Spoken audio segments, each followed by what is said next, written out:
seberapa besar orang berterima kasih,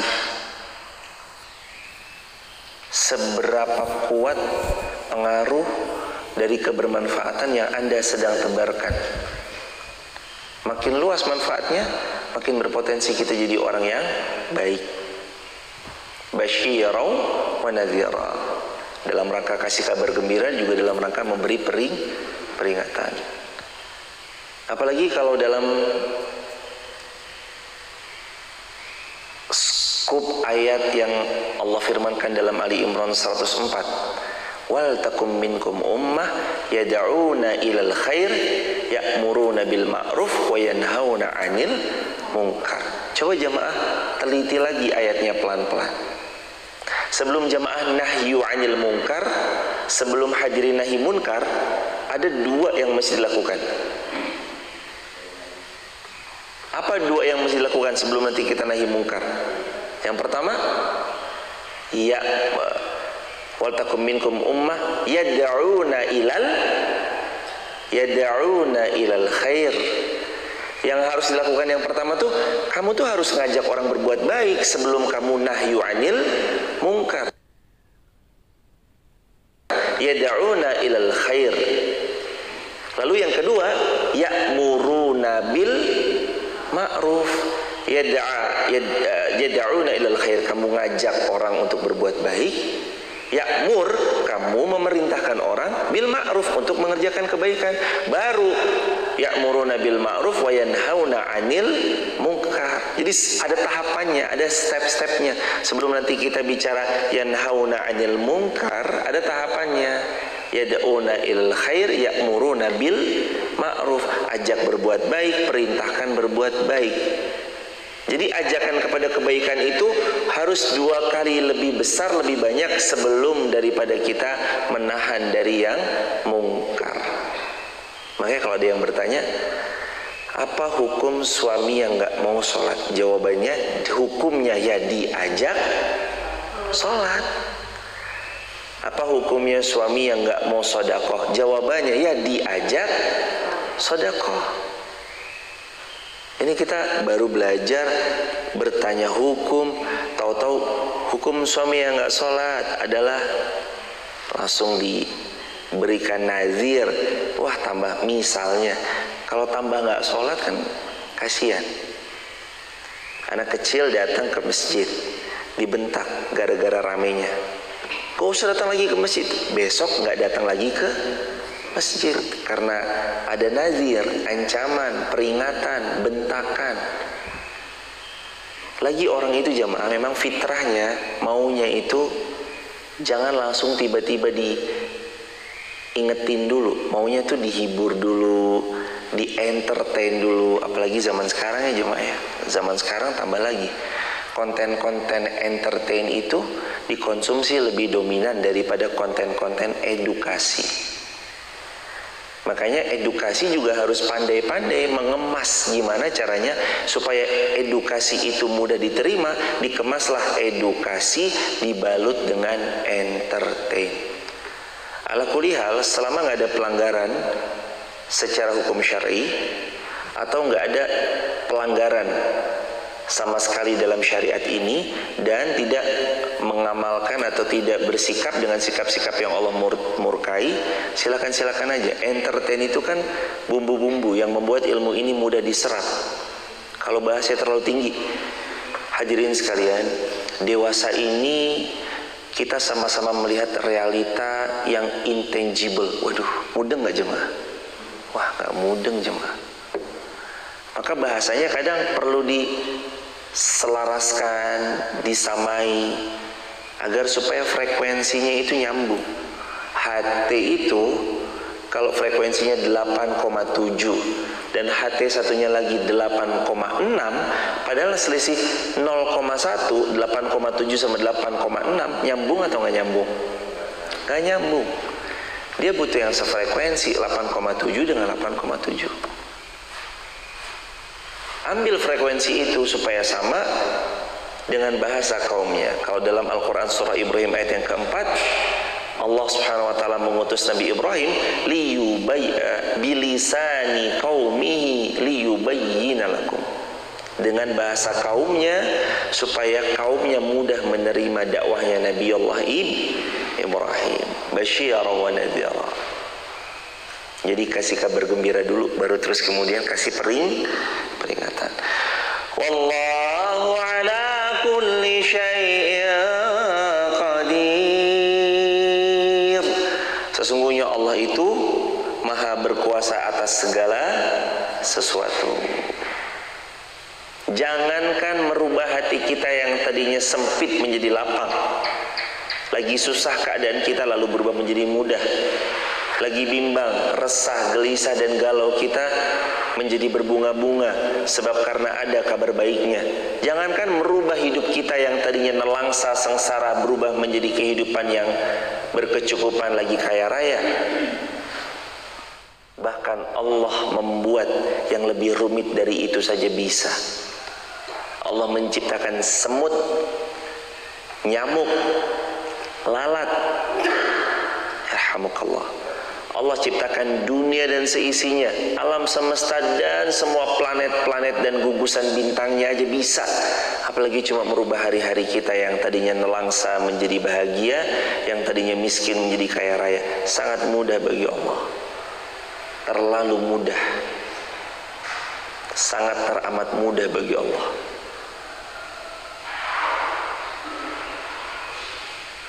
Wallahu ala kulli syai'in qadir. Karena dalam tangan Allah, di genggaman Allah lah Allah maha berkuasa atas segala sesuatu.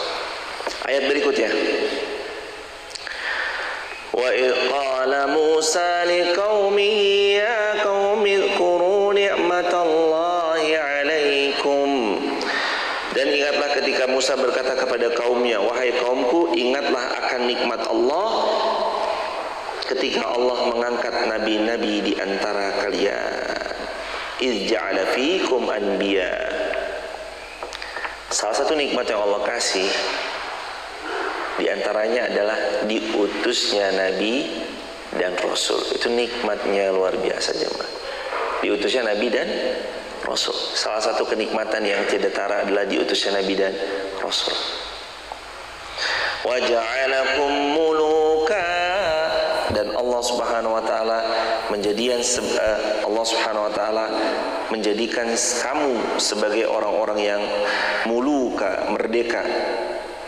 Wa atakum ma lam yu'ti ahadam minal alamin.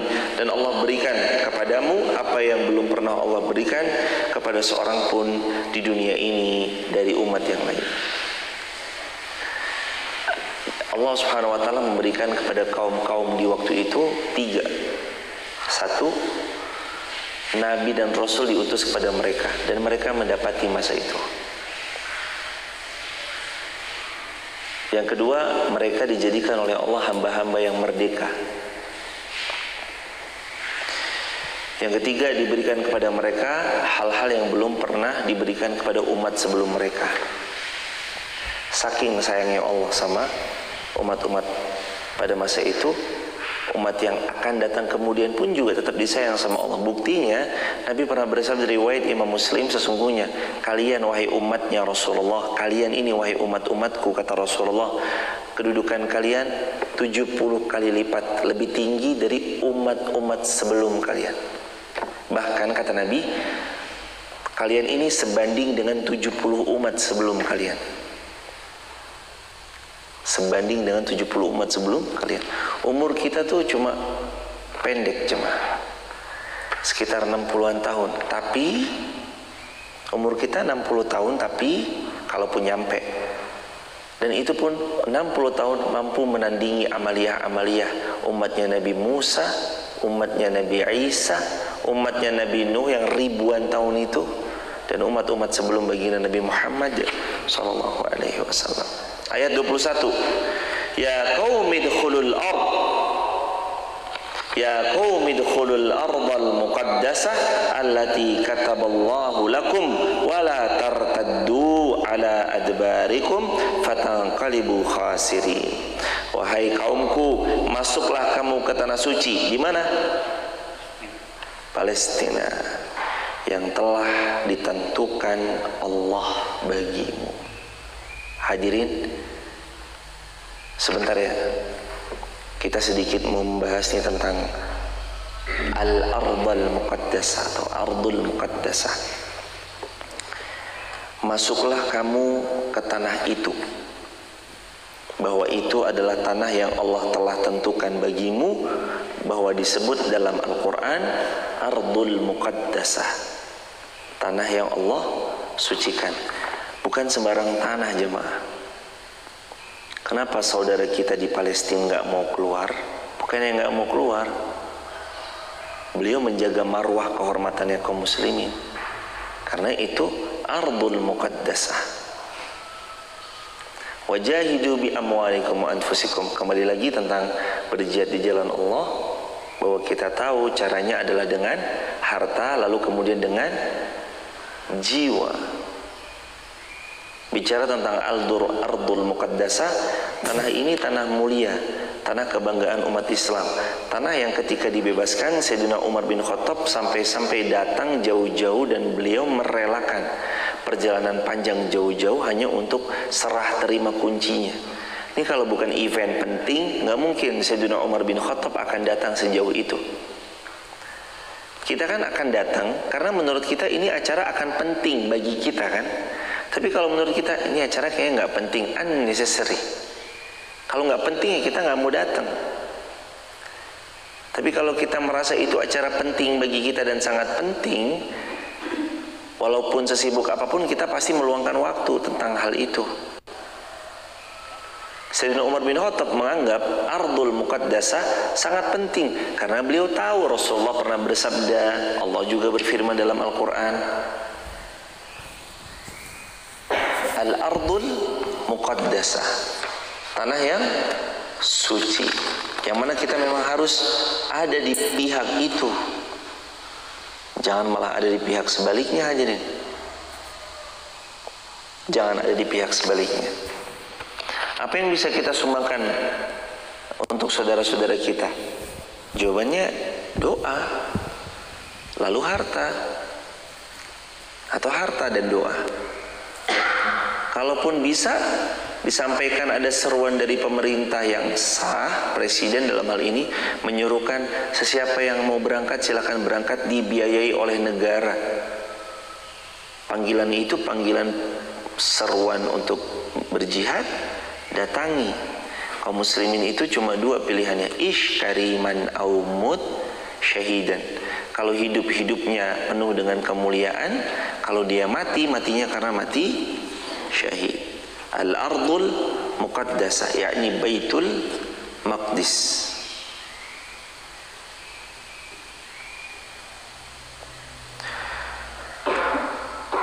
Sayyidina Abdullah bin Abbas radhiyallahu anhuma tentang firman-Nya bahwa jika demikian maka sesungguhnya negeri itu di antaranya hari ini adalah hari Jumat, mereka berkeinginan untuk menaklukkan Baitul Maqdis, yaitu pada hari Jumat, namun matahari telah hampir tenggelam. Ia khawatir jika Sabtu masuk maka mereka harus menghormati hari Sabtu, maka ia pun berseru pada apapun yang diperintahkannya. Dan di antara pembebas-pembebas itu membebaskan Baitul Maqdis, di antaranya ada yang mengatakan di hari Jumat, ada yang mengatakan di hari-hari yang lain. Dan ini juga menjadi petunjuk hari-hari yang mulia itu pantas sekali untuk dipertimbangkan menjadi hari-hari kebesaran.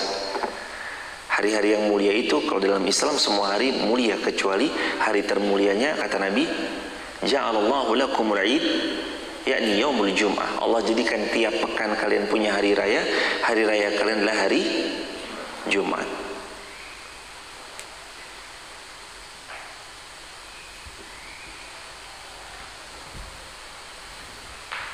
Dimenangkan Baitul Maqdis berturut-turut. Kaum muslimin pernah mendudukinya, direbut kembali kaum kufar. Lalu kaum muslimin mendudukinya kembali pada zaman Sayyidina Umar, direbut kembali oleh mereka kaum kufar. Digenggam kembali dalam genggaman kaum muslimin Salahuddin Al-Ayyubi, digenggam lagi oleh genggaman kaum kufar, dibebaskan kembali. Ardul Muqaddasah oleh Yusha bin Nun diambil kembali dengan kaum kufar. Lalu sekarang hanya doa, harta, dan perjuangan yang tidak hentilah yang membuat Allah mengembalikan kemenangan itu kepada kaum muslimin insyaallah. Dan gini ya jemaah, konsepnya itu kemenangan itu jangan ditanya karena kita udah tahu hasil finalnya. Janjinya Nabi itu nggak mungkin bohong. Kalau Nabi bersabda kalian akan meraih kemenangan, udah tuh jemaah, sekarang nih episode-episode aja, tapi tetap harus ambil bagian, jangan sampai nggak ambil bagian. Karena biasanya pertolongan Allah itu sering datang saat kita sudah sedang payah-payahnya, susah-susahnya, genting-gentingnya, di persimpangan jalan udah nggak ngerti lagi mau ngapain. Jadi saat kita ada dalam kondisi di mana nggak ada siapapun yang bisa menolong kita kecuali Allah, berbahagialah, kabar gembiranya, Allah langsunglah yang akan menolong dan menyelamatkan kita dari keadaan itu, apapun kondisinya. Waktu Nabi Musa sama pengikut-pengikutnya dikejar Fir'aun, Nabi Musa pergi ke arah laut, dan begitu sampai di tepian lautan, semua pengikutnya Musa mengatakan, inna lamudrakun, wahai Musa, kayaknya kita bakal ketangkep deh, kita pasti akan dibunuh oleh Fir'aun dan tentara-tentaranya. Genting, nggak ngerti lagi, mau ke kanan tentaranya Fir'aun sudah mengepung, ke kiri tentaranya Fir'aun sudah mengepung, mau ke belakang tentaranya Fir'aun sudah mengepung, mau ke depan lautan yang sangat-sangat berpotensi kalau diseberangi dengan cara berenang pasti akan membuat mati, nggak kuat karena tenggelam. Opsinya cuma satu, yakin pertolongan Allah akan datang. Kalla, tidak akan pernah Fir'aun bisa mengejar kita. Inna ma'iyya rabbi, karena aku bersama Allah, Rabbi sayahdin, dan Allah pasti akan memberiku petunjuk, dan Allah pasti akan tolong, dan Allah pasti akan bantu. Mata nasrullah. Terus mata nasrullah, kapan datang pertolongan Allah? Tenang, Allah pasti tolong. Dalam persimpangan posisi yang seperti itulah hadirin, Allah pasti akan tolong hamba-hambanya. Saat-saat genting, Allah tolong mereka. Saat-saat lagi susah, Allah tolong mereka.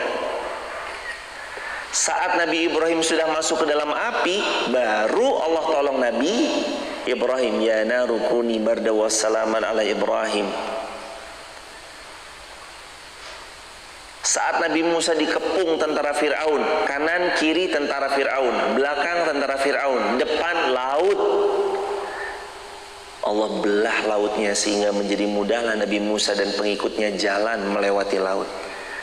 Jadi kalau hari ini saudara-saudara kita sedang berjuang, lalu kita melihat video yang sangat menyayat hati dan melukai hati kita, sangat menyedihkan, betapa seorang ayah memeluk anaknya, seorang ibu memeluk anaknya tertimpa runtuhan dan segala macamnya. Ingat, semakin pekat malam, semakin dekat dengan fajar. Semakin besar kezaliman yang sangat amat, semakin dekat dengan kemenangan dan kegemilangan. Yang baca itu tuh bukan, yang membaca itu tuh iman, bukan yang lain. Yang baca itu iman. Pilihannya ada di tangan jamaah.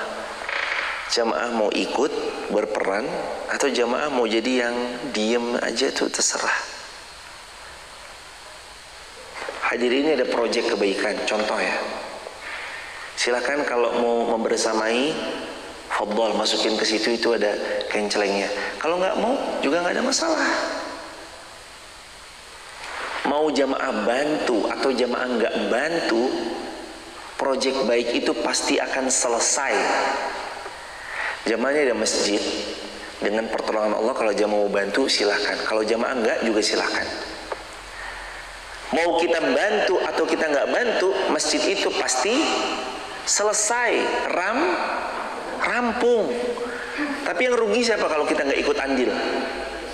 Diri sendiri rugi, nggak dapat pahala orang sholat, nggak dapat pahala orang ngaji tiap subuh syuruk, nggak dapat pahala orang yang infak, nggak dapat pahala orang majelis ilmu, nggak dapat pahala orang tilawah tadabbur Quran, nggak dapat pahala nanti yang iktikaf. Ramadan, sedikit di-spill, Ramadan 2024 besok terbuka iktikaf untuk ikhwan dan akhwat. Yang akhwat di atas akan dibuatkan papan seperti ini, tapi bawahnya nanti nggak kelihatan, tertutup. Dibuatkan papan, tingginya juga tinggi untuk yang akhwat perempuan. Yang ikhwan disiapkan juga untuk menginap di masjid. Untuk iktikaf 10 hari, Masjid Muhammad Al-Fatih akan dibuka untuk ikhwan dan akhwat. Semuanya full gratis. Makan, buka, sahur. Ada daurahnya sama Ustadz Ferry yang insya Allah beliau membersamai tanggal 21 Ramadan sampai 26 Ramadan. Ustadz Ferry Septianto, sahabat kami dari Universitas Islam Madinah, beliau siap membersamai. Dan adapun tanggal 27 sampai tanggal 30 nanti dibersamai Ustadz Faisal insya Allah biidznillah. Jadi 6 hari sama Ustadz Ferry, 4 hari sama Ustadz Faisal. Sama kami juga insya Allah kalau pas lagi di sini. Siapa yang rugi kalau kita nggak ikut andil? Kita sendiri, ya nggak? Ada orang itikaf, kita rugi nggak dapat pahala itikaf ya. Ada orang sholat, kita nggak dapat pahala sholatnya. Tapi siapa yang untung? Yang untung adalah mereka yang selalu terlibat dalam amal salihnya. Makanya begini jemaah, al-ardul muqaddasah ini tanah suci, tanahnya kaum muslimin yang Allah janjikan pada mereka. Ardul Muqaddasah itu Syam, lebih spesifik lagi Al-Aqsa, lebih spesifik lagi yang sekarang disebut dengan Palestina. Kalau jamaah nggak terlibat, yang rugi siapa? Jamaah. Kalau kita nggak terlibat, yang rugi siapa? Kita. Karena janjinya Nabi sudah pasti Islam akan menang.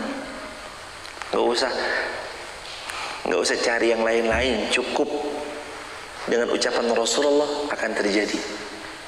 Waktu itu kan ada kalimat begini jemaah. Ada hadis riwayat Imam Ahmad tuh kalimatnya gini. La tuftahannal Qustantiniyah, akan kalian taklukkan Konstantinopel. Fala ni'mal amiru amiruha wala ni'mal jaish dzalikal jaish. Akan tertakluklah benteng Konstantinopel. Sebaik-baik jenderal penakluknya adalah sebaik-baik jenderal, dan prajurit yang terlibat di dalamnya adalah sebaik-baik prajurit.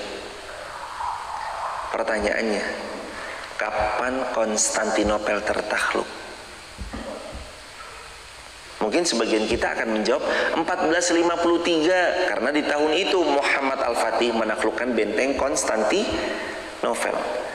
Apakah benar Konstantinopel itu tertakluk 1453? Atau sejak Nabi bersabda benteng itu sebenarnya sudah tertakluk? Yang benar yang mana? 1453 atau sejak Nabi bersabda? Sejak Nabi bersabda. Bukan 1453. Buat kita yang beriman, Konstantinopel itu telah terbuka, tertakluk, terfutuhat sejak terlontar sabda Nabi, la tuftahannal Qustantiniyah, kamu pasti akan taklukkan Konstantinopel. Hal yang sama terjadi, akan dibuka Baitul Maqdis untuk kalian. Jadi tenang aja, ini mah episode. Tapi pertanyaannya, mau ikut andil atau mau nyinyirin? Ini ada masjid, mau ikut atau nggak ikut pasti jadi. Allah sendiri yang akan menjadikan. Kalau ikut, kita yang untung, setiap sholat dapat pahalanya, ngaji dapat pahalanya, subuh syuruk dapat pahalanya, nanti ada yang itikaf Ramadan ikhwan akhwat dapat pahalanya. Kalau nggak ikut, yang rugi ya kita sendiri. Sama, saudara kita lagi berjuang, kita mau di posisi mana? Mau ikut nggak? Hartanya mau dikeluarkan nggak? Doanya mau disematkan untuk mereka spesial nggak? Ada kunut nggak untuk mereka? Kunut nazilah. Terus apa lagi? Ada yang mau dikorbankan nggak untuk mereka? Kalau nanti meraih kemenangan, kita untung karena kita ikut ambil bagian di dalamnya. Kalaupun belum, nggak usah khawatir, pasti ujung-ujungnya juga menang. Al-ardul muqaddasah. Simpel aja jemaah, menghadapi hidup ini tuh ya harus simpel. Pokoknya apa Nabi ngendikan pasti terjadi. Gitu aja jemaah. Buat kita orang-orang beriman itu udah lebih dari Nabi bersabda apa, udah sami'na wa ata'na. Kalau memang nanti al-ardul muqaddasah dibuka untuk kalian, pasti terbuka tuh jemaah. Tinggal kita terlibat atau enggak. Nyiapin generasinya, itu kan terlibat.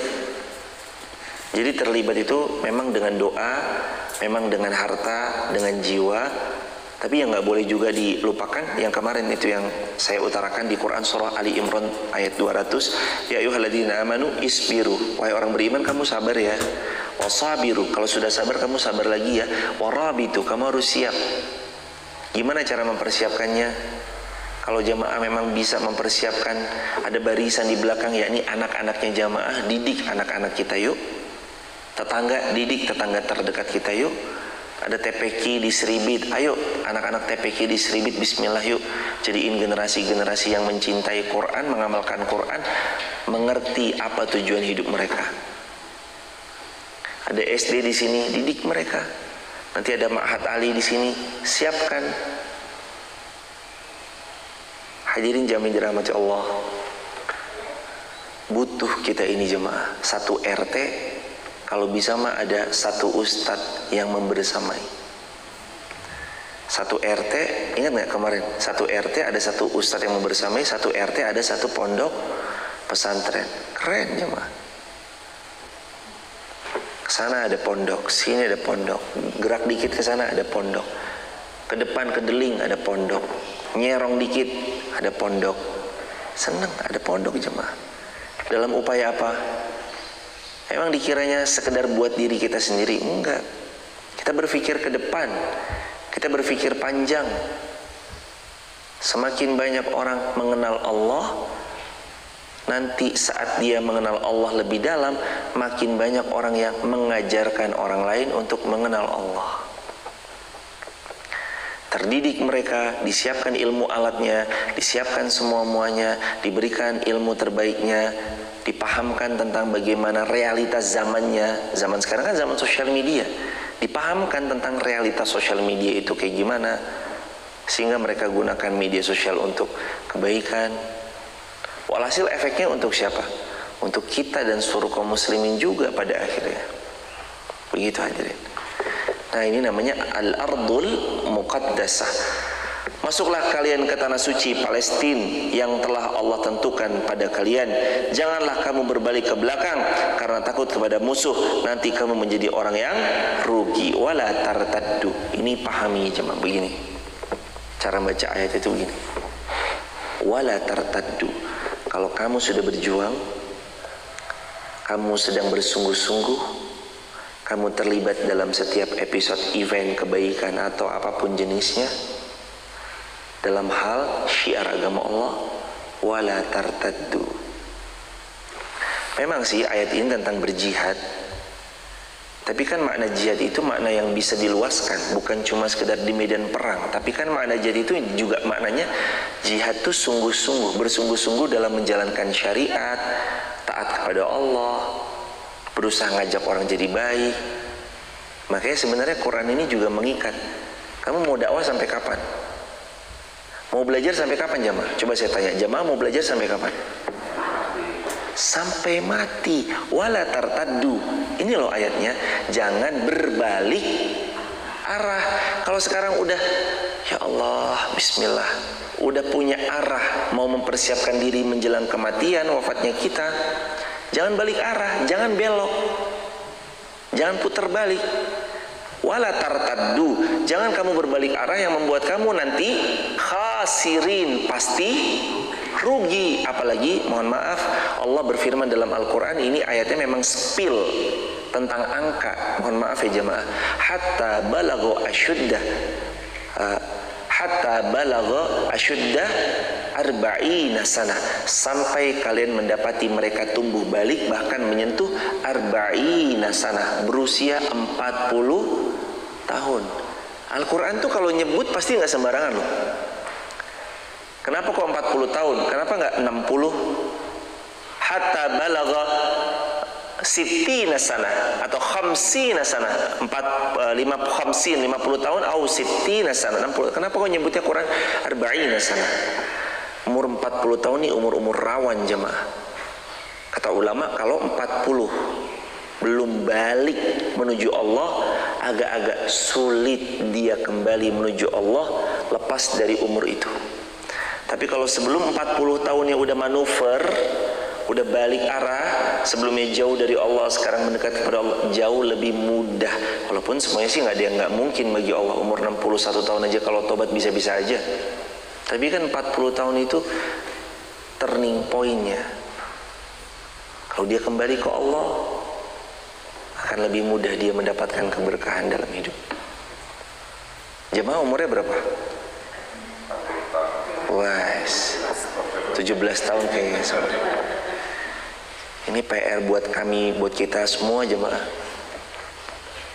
Jangan sampai adbarikum fatanqalibu khasirin. Ya, kalian berbalik arah sehingga kalian menjadi orang-orang yang khasirin, merugi. Merugi karena menjauh dari Allah. Makanya orang yang berjuang jalan Allah tuh wala tartaddu. Sahabat Nabi itu jemaah ya. Jadi sahabat Nabi, ketika sahabat Nabi berhadapan sama hal-hal yang sulit, kan sahabat Nabi itu kan dakwahnya nggak mulus ya. Ada aja orang yang nggak senang. Itu dari dulu tuh emang begitu jemaah. Berjamaah buat baik kayak apapun, pasti ada yang nggak suka. Kalaupun kita udah baik sama mereka, udah pernah nolong mereka, udah pernah bagi sesuatu pada mereka, ngasih hadiah pada mereka, kadang ya ada aja kezaliman yang dilakukan oleh mereka. Sahabat Nabi itu nggak kurang-kurang loh. Sayyidina Abu Bakar itu nggak kurang-kurang. Udah menghidupi, kebutuhan ditanggung, gandumnya disupport, tapi putrinya difitnah sama yang dia support. Jadi keluarganya Sayyidina Abu Bakar tuh ada yang disupport sama beliau, kebutuhan hidupnya, segala macam gandumnya, dan segala macam biaya pokoknya disupport sama Sayyidina Abu Bakar. Tiba-tiba dialah lisannya yang paling keji memfitnah Bunda Aisyah selingkuh dengan Sofwan bin Mu'attal. Sakit hati nggak Sayyidina Abu Bakar? Sakit hati jemaah. Tapi Sayyidina Abu Bakar beda sama kita. Begitu turun ayat, apakah kamu nggak mau maafin? Kalau kamu maafin, nanti aku Allah maafin kamu loh. Akhirnya Sayyidina Abu Bakar memaafkan saudaranya yang berbuat zalim memfitnah putri kesayangannya, yakni Bunda Aisyah radhiyallahu anha. Nanti kita akan temu yang sejenis itu. Tapi jangan sampai godaan, cacian, makian, fitnahan membuat jamaah itu terhenti dari mencari ridhonya Allah. Itu jangan jamaah. Capek boleh, berhenti jangan. Lelah silakan, menyerah jangan. Jamaah boleh sejenak rehat, tapi berputus asa jangan, karena syarat putus asa cuma satu. Syarat putus asa adalah menjadi kafir. Kan Allah berfirman ya, yang boleh berputus asa hanyalah orang-orang yang kafir. Orang beriman mah gak kenal putus asa, gas terus jemaah, maju terus. Jadi orang beriman, dia akan melihat segala sesuatu adalah mungkin untuk dicapai.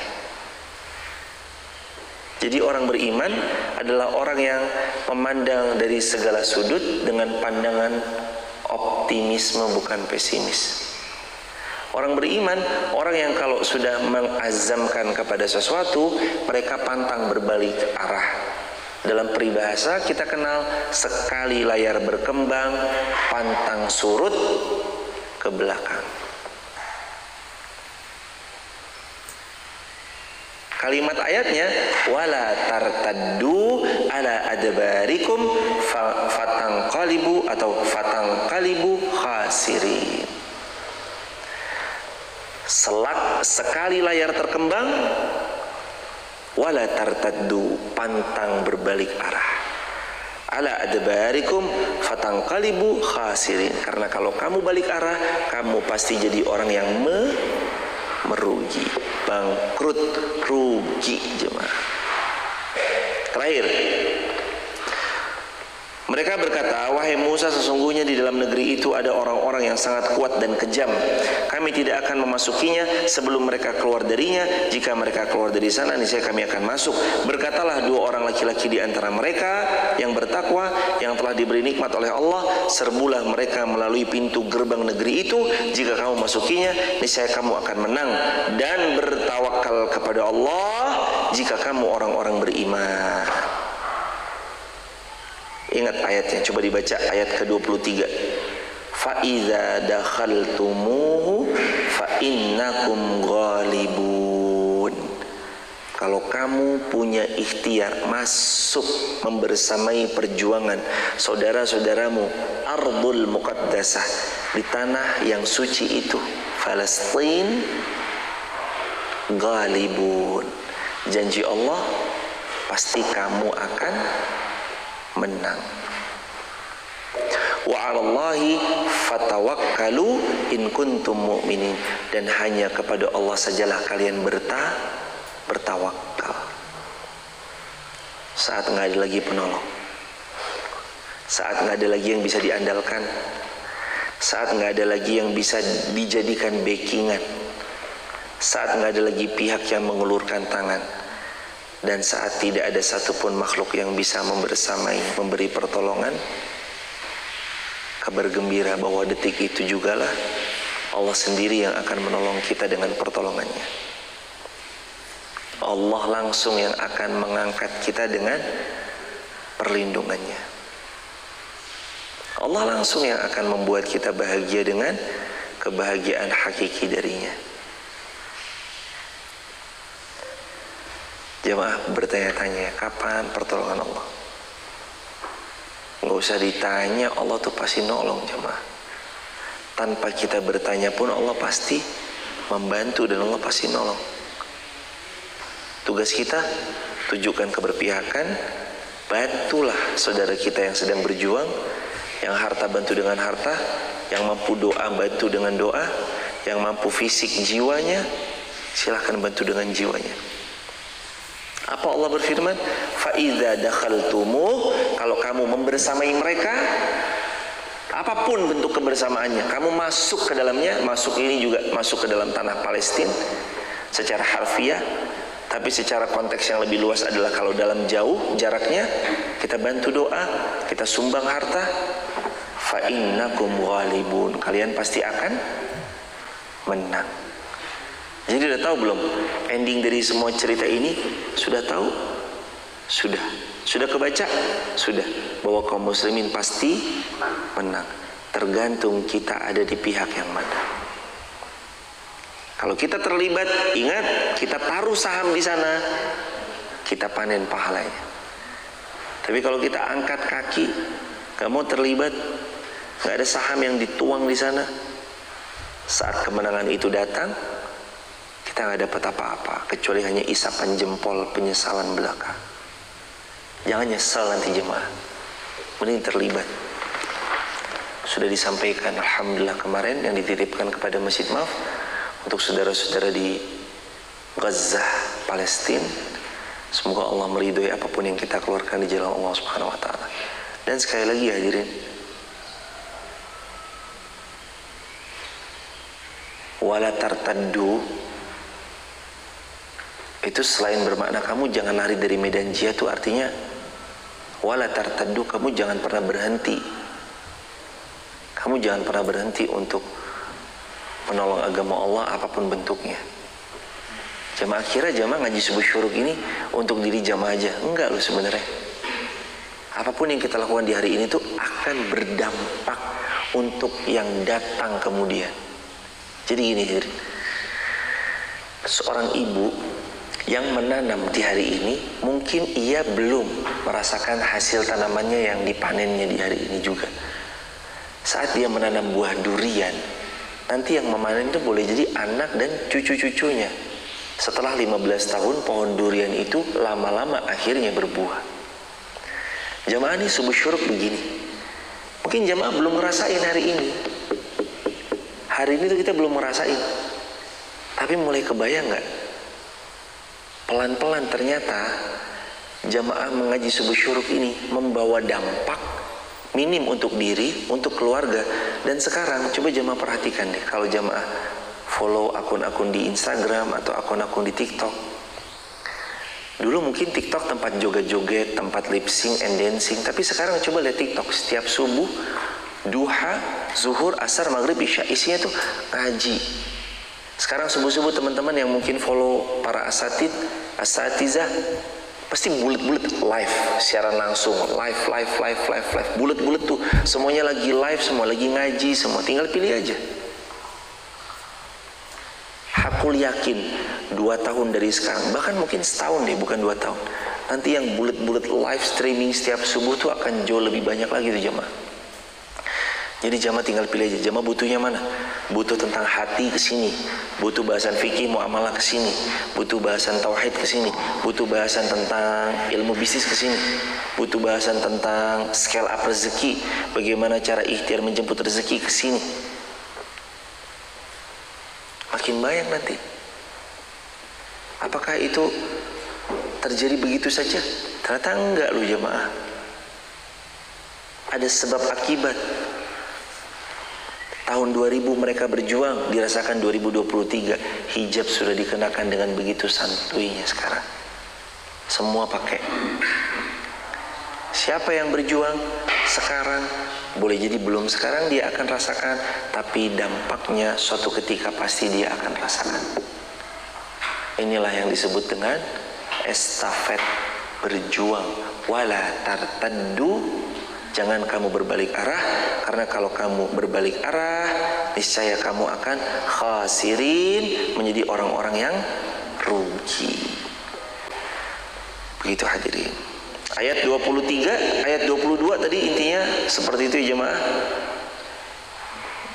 Ayat 23, serbulah mereka melalui pintu gerbang negeri itu, jika kamu masukinya, niscaya kamu akan ghalibun, menang.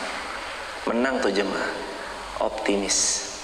Tinggal sekarang kita bantu doa, bantu harta, bantu jiwa, semampunya menang. Insya Allah menang. Kaum muslimin itu menang insyaallah. Barakallahu fikum, subhanakallahumma bihamdik, asyhadu an la ilaha illa anta, nastaghfiruka wa natubu ilaik. Wassalamualaikum warahmatullahi wabarakatuh.